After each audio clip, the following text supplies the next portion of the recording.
Hey everyone, Don here. Welcome to the Sci-Fi Hub. Today we're going to take a quick look at the online multiplayer game, Strike Vector. This game does have a couple single player modes to help ease you into the multiplayer, such as tutorial missions and challenge missions, and I highly recommend you take advantage of them because the flight in this game is one of your biggest opponents. At the beginning you'll probably be more of a danger to yourself than what your opponents will be. There are two flight modes to master in this game. One is the Harrier mode, where you hover and it makes it easy to line up enemy targets, but you're also more vulnerable yourself. You don't want to stay in this mode very long.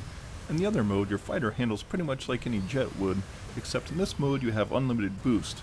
You'll have to use it often in combat to save your skin, but boosting is pretty dangerous in its own right. Your view will shake around constantly, and you'll have to fight hard just to go in a straight line.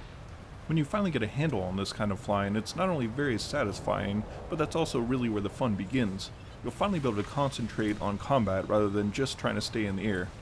Unfortunately, it can sometimes be difficult to find somewhere to play. Very few servers are populated, and the ones that are generally filled with two types of players. Those that have been around for a while and are very good at the game, and other people that are just starting out like yourself. This generally leads to the new players getting absolutely demolished. It can be pretty hard and frustrating to learn combat this way, but the game is worth it if you stick with it. My best advice here is to choose a server with only 2 or 3 players in it so that you won't be overwhelmed, and also to choose abilities that are defensive rather than offensive. This will allow you to last long enough to actually learn some things.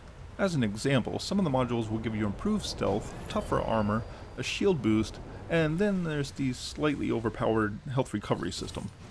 My favorite.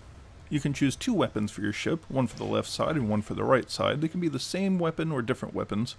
And you can choose between weapons like a minigun, light machine gun, shotgun, rocket launcher, a lot of the things you would expect. But what's interesting about these weapons isn't so much your choices of weapons, but rather the modifiers for the weapons.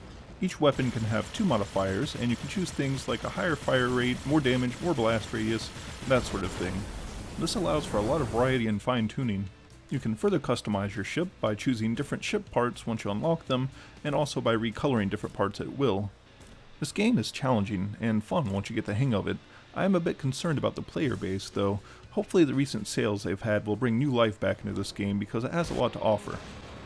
Thanks so much for watching. I hope this video was helpful to you, and if it was, maybe consider sticking around. Catch you next time.